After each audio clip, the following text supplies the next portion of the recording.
po natin ang ating Diyos muli sa umaga pong ito. At ang kapahayagan po ay patungkol po sa mga anak. Sino po yung mga anak ng Diyos? Amen. Sino po yung mga anak po ng Diyos? Amen. Ayan, palakpakan po natin ang ating Ama. At palakpakan po natin ang ating Panginoong Kristo. Ang revelation po ngayon ay, ang pamagat po niya ay tinutuwid ng Diyos ang kanyang mga anak. Sino po yung mga magulang po rito?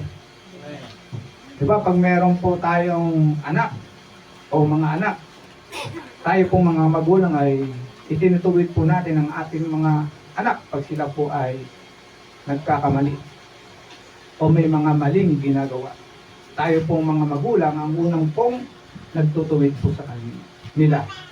At ganoon din po yung ating Ama na nasa langit. Gusto niya na ang bawat ng mga anak niya na naririto sa mundong ito ay patuloy niya pong paalalahanan, patuloy niya pong disiplinahin sa pamamagitan ng kanyang mga salita na katulad po ng inyong maririnig po ngayon. At sinabi po dito sa Hebreo chapter 12 verse 6, sapagkat dinidisiplina ng Panginoon ang mga minamahal niya at pinapalo ang itinuturing niyang anak. Yun po yung ating Panginoong Diyos. Yun po yung ating Ama. Kasi nasabi po dito ni Apostol Pablo sa mga taga-Hebreo na ang ating Ama, na ang ating Panginoon ay dinidisiplina niya ang kanyang mga minamahal. At pag minamahal ka ng Panginoong Diyos, sigurado, didisiplinahin ka niya sa pamamagitan ng may kasamang pagpalo. At ano po yung pagpalo na pagdisiplina? Ito po ay meron pong mga panuntunan o pamantayan na may binibigay po sa atin ng Diyos. Una sa lahat, sabihin na po natin yung pagsubok. Amen? Kaya, dinidisiplina ng Panginoon ang mga minamahal niya at pinapalo ang itinuturing niyang anak. Kaya pag hindi ka pinalo ng ating amang Diyos, pag hindi ka didisiplina ng ating amang Diyos, hindi ka niya anak. Kaya meron po bang magulang dito na pag dinidisiplina ang kanyang anak ay ano po yung ginagawa ng magulang? Di ba kinakausap? Pinapayuhan. At pag yung anak ay hindi po nasunod o sumusunod sa payo ni tatay, ni nanay, ano po yung ginagawa po ni tatay at ni nanay sa anak pag hindi po sumusunod yung anak sa payo niya? Ano po yung ginagawa? Pinapalo. Bakit po pinapalo ang anak pag hindi po sumusunod yung anak sa kanyang magulang? Para malaman po ng anak na mali yung kanyang ginagawa. Kaya siya pinapayuhan. Ganon din po yung ating Panginoon. Ganon din po yung ating Diyos Ama. Na siya po ay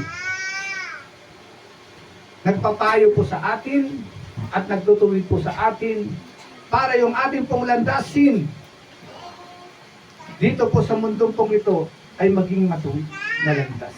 Amen. At para po yung ating pagtahak po dito sa mundong pong ito at makita ng mga nakapaligid po sa atin, yung pamumuhay po natin ay talaga po nakasalig sa ating Panginoon Diyos. Eh, sinasabi po dito ni Apostol Pablo sa mga taga-Hebreo na sapagkat dinidisiplina ng Panginoon ang mga minamahal niya at pinapalo ang itinuturing niya anak. Yan po yung ginagawa ng ating amang Diyos sa ating lahat. Tinutuwid niya po tayo. Binibigyan niya po tayo ng disiplina para po yung ating mga buhay ay maging matuwid. At sabi rin po dito sa Kawikaan, chapter 3, verse 11 and 12, sabi po dito, aking anak, ang saway ni Yahweh ay huwag mamaliitin, at ang kanyang pagtutuwid ay huwag mong itakwil. Pagkat lahat ng mahal niya ay itinatama ang daan tulad ng anak na minamahal, sinasaway ng magulang. Kapag itinutuwid tayo ng ating Panginoong Hesus, ibig sabihin po nun, naroroon yung kanyang pagmamahal po sa atin. Katulad ng ginagawa po ng mga magulang. Sino po yung anak po dito? Sino pa yung mayroon pong mga magulang po dito? Sino po yung mga anak po dito?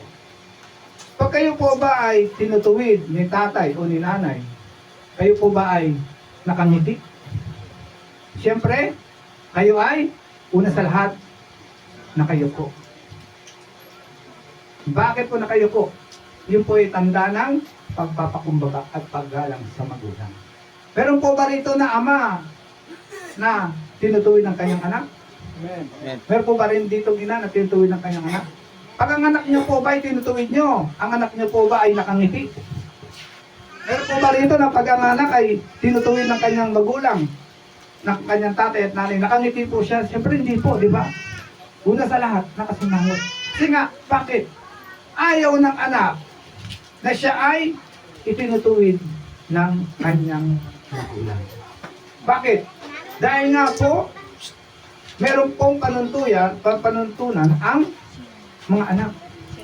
Dahil akala po ng mga anak, sila po ay malakas na. Alam na yung buhay. At higit sa lahat, meron po silang, ito po yung pinaka tamang words dito. Meron po silang mga prinsipyo at mga pride. Pero hindi alam ng mga anak kung bakit sila tinutuwid ng magulang. Dahil para po ito sa kanilang ikabubuti, para po ito sa kanilang ikauunlad.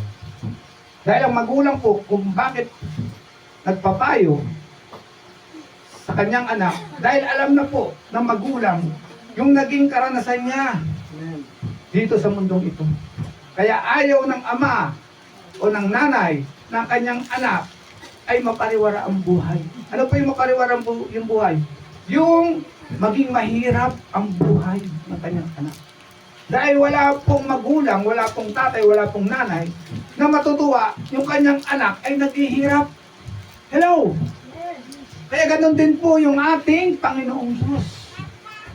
Ayaw niya na meron siyang nakikitang anak na naghihirap kung bakit dinidisiplina niya ang kanyang mga anak.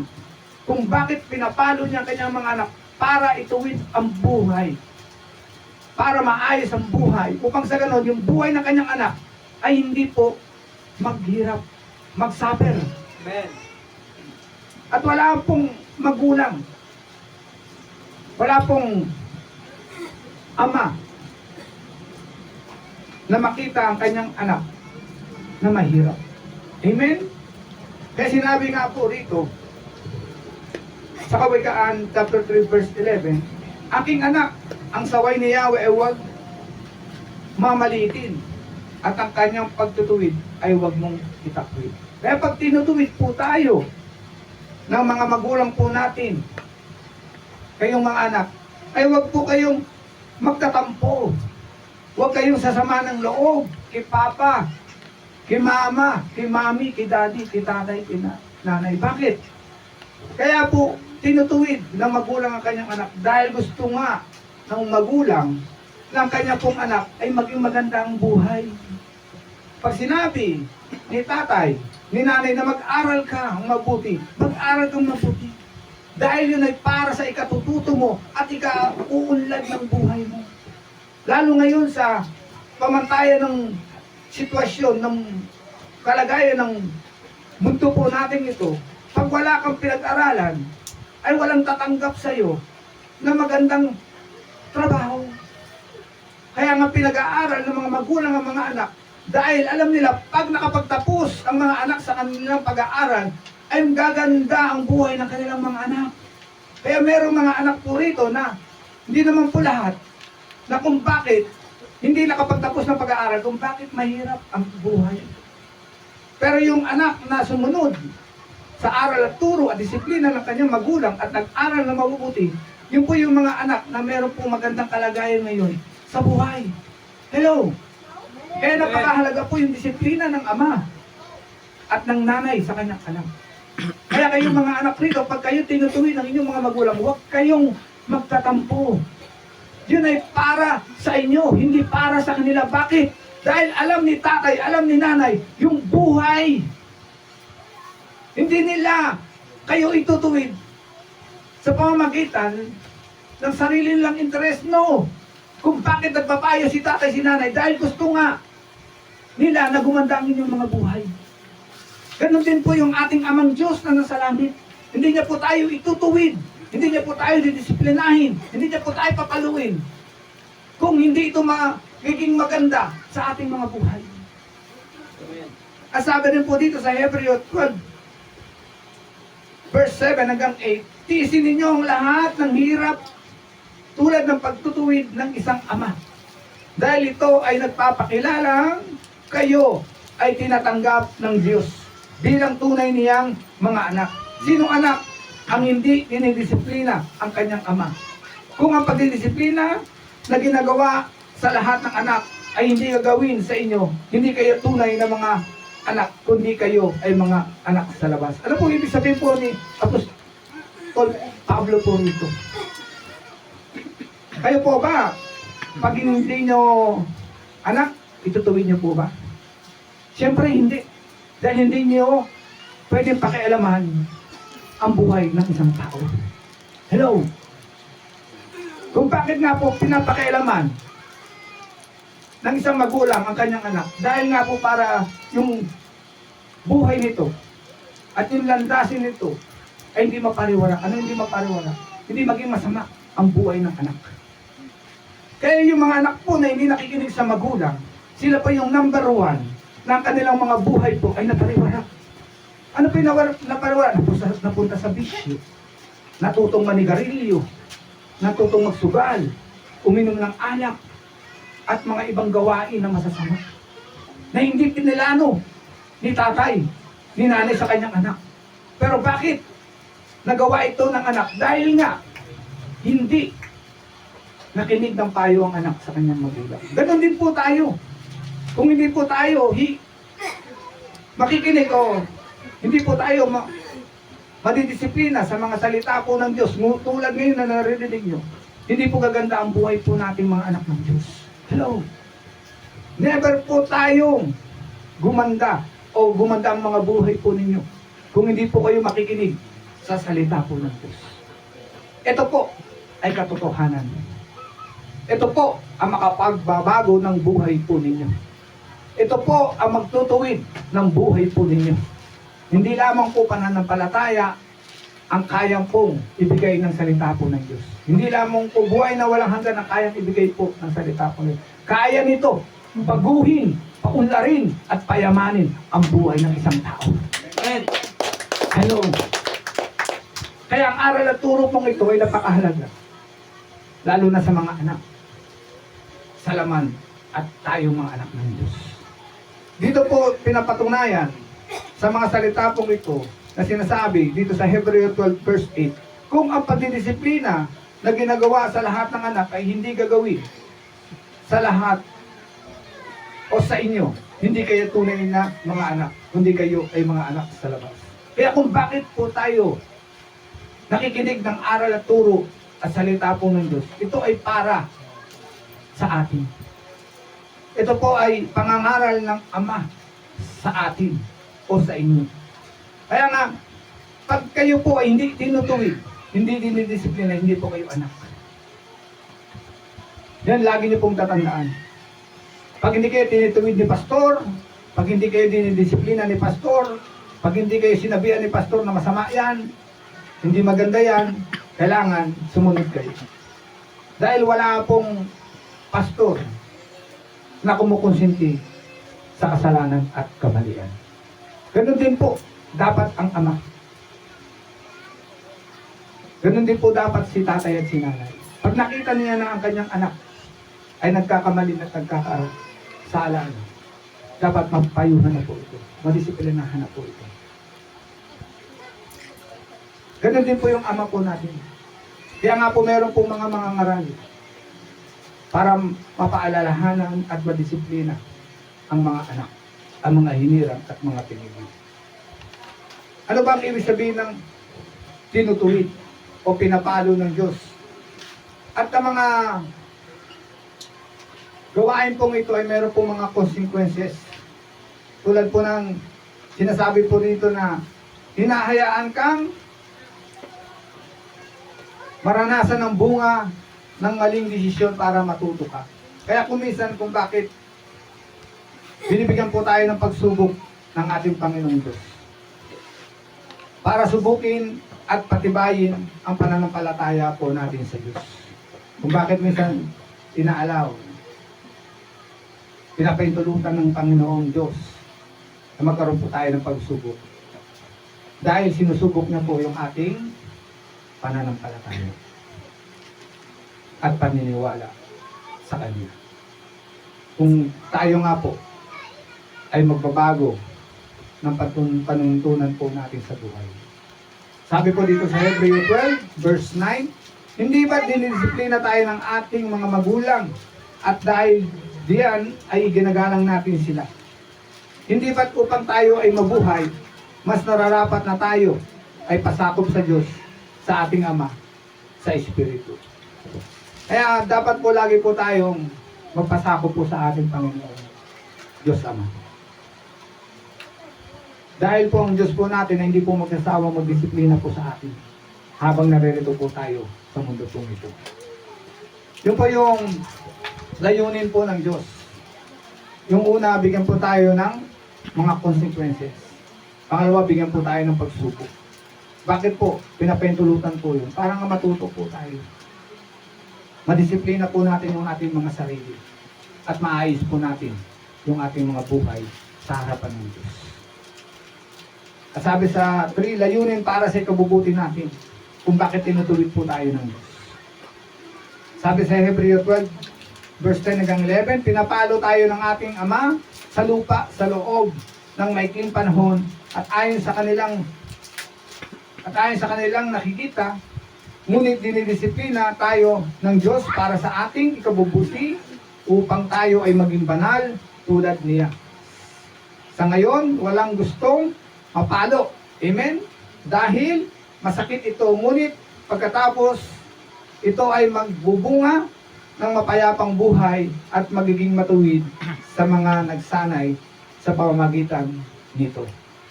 Kaya, yung sinasabi ng Apostol Pablo po rito sa Hebreo 12 verse 10 hanggang 11, na pinapalo tayo ng ating Ama sa lupa.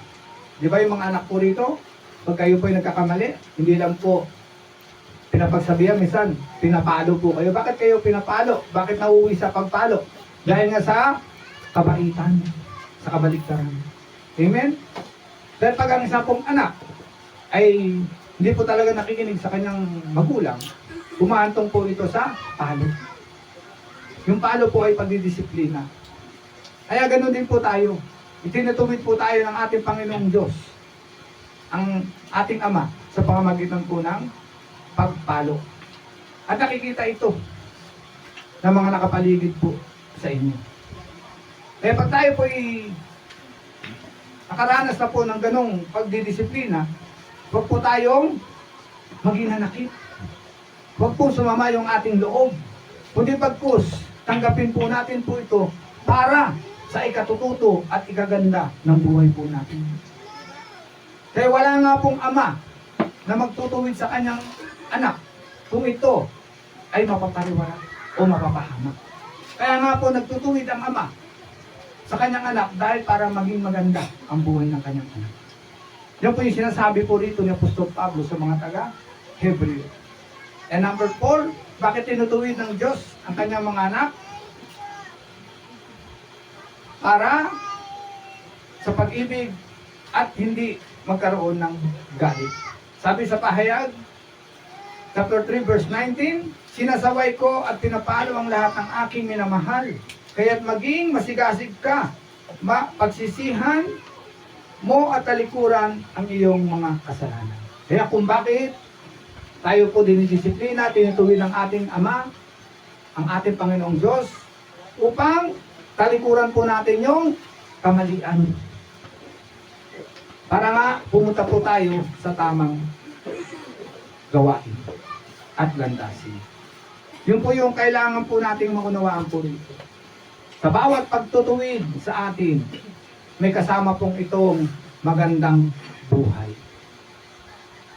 Dahil pag tayo po nakinig sa payo at pagdidisiplina, pagtanggap po natin po yun, yung buhay po natin ay magiging maganda. Tulad ngayon, kung itong aral pong ito ay pakikinggan ng mga anak, gaganda po ang kanyang buhay. Hindi siya mapapaliwala. Hindi siya mapupunta kung saang-saang landasin. Yun nga po, hindi po siya hahayaan ng Diyos na papunta sa mga taong masasama. Aalalayan siya, gagabayan siya ng Panginoong Diyos pag siya ay nakinig sa payo at disiplina. Yun ang gagawin ng Diyos sa mga anak niya. Pag ang kanyang anak ay talagang magpapatuwid sa kanya. Yun yung sinasabi ni Apostol Pablo sa mga taga-Hebreo. Walang ama na dinidisiplina ang kanyang anak para mapahamak. Kaya lagi niyo pong tatandaan na ang Diyos po natin ay talaga pong mabuti sa pagdidisiplina sa ating mga buhay. At ang mga aral pong ito na naririnig niyo po ngayon ay ipabuhay niyo po para matuwid at tumuwid ang mga buhay niyo po sa harapan po ng Diyos. And number 5, bakit tinutuwid ng Diyos ang kanyang mga anak? Para pagpalain. Pinagpala ang itinutuwid. Sabi po dito sa Job 5:17, mapalad ang tao na itinutuwid ng Diyos. Kaya huwag mong hamakin na pagtutuwid ng makapangyarihan. Yan po yung sabi po niya. Huwag na po nating hayaan na mawala yung mga aral sa ating mga puso't buhay. Yung pagtutuwid po ng Diyos ay lagi po nating tanggapin. Huwag po nating hamakin. Huwag po tayong mamuhi sa ating Panginoong Diyos, sa ating Amang Diyos pag tayo po tinutuwid. Ganun din po yung mga anak. Huwag kayong mamumuhi sa inyong mga magulang, sa inyong mga tatay at nanay pag tinutuwid po kayo nila. Huwag kayong magtatanim ng sama ng loob kay tatay at kay nanay. Lagi niyo pong tatandahan, walang magulang na magtutuwid ng kanyang anak kung hindi niya ito mahal. Ganun ang Diyos. Ganun din si tatay, ganun din si nanay. Pag tinutuwid niya ang kanyang anak, ibig sabihin niyo, mahal na mahal niya yung kanyang anak. Kaya niya pinagkasabihan, kaya niya pinapayuhan. Meron po mga anak, pag pinapayuhan, nagagalit na agad si tatay. Nagtatampo na agad kay papa, kay mama. Huwag mo ako pagsabihan. Malaki na ako. Buhay ko ito. Minsan ganun yung sinasagot ng anak. Buhay ko ito, huwag mo akong pakialam. Hindi nila alam yung sinakripisyo ni tatay ni nanay kung sila ay mga sino. Pero anong ginawa ng anak? Hindi nakinig sa payo at napariwala. At punta po tayo sa 6 kung bakit tinutuwid ng Diyos ang kanyang mga anak. Tanda ng pagiging tunay na anak. Ito po yung sinasabi rin kanina sa Hebreo 12:6. Natanda ng pagiging tunay na anak. At sabi rin dito sa Hebreo 12:7-8, din nga, tiisin ninyo ang hirap bilang pagtutuwid ng isang ama. Ngunit kung hindi kayo dinidisiplina gaya ng pagdidisiplinan sa lahat, kayo ay hindi tunay na anak, kundi mga anak sa labas. Kaya lagi niyo po tatandaan kung bakit tinutuwid po tayo, dahil nga kayo ay mga tunay na anak. Amen? Mga tunay at talagang mga chosen at pinilang at pinili para i-disiplina ang ating Panginoong Diyos. Mapalad po kayo. Dahil sa dinami-dami po ng tao sa mundong ito, isa kayo na napili para gawing anak ng Diyos. Amen. Sino po tayo? Tayo ay taong makasalanan. Pero bakit tayo pinili? Bakit tayo tinirang? Dahil nga po, hindi pa tayo pinapanganak. Tayo po ay pinili na. Ginawa na po ng anak. Kaya nga po kung bakit kayo narito. Kung bakit po kayo nakikinig ng salitaang ito, ng mga mensahe ito.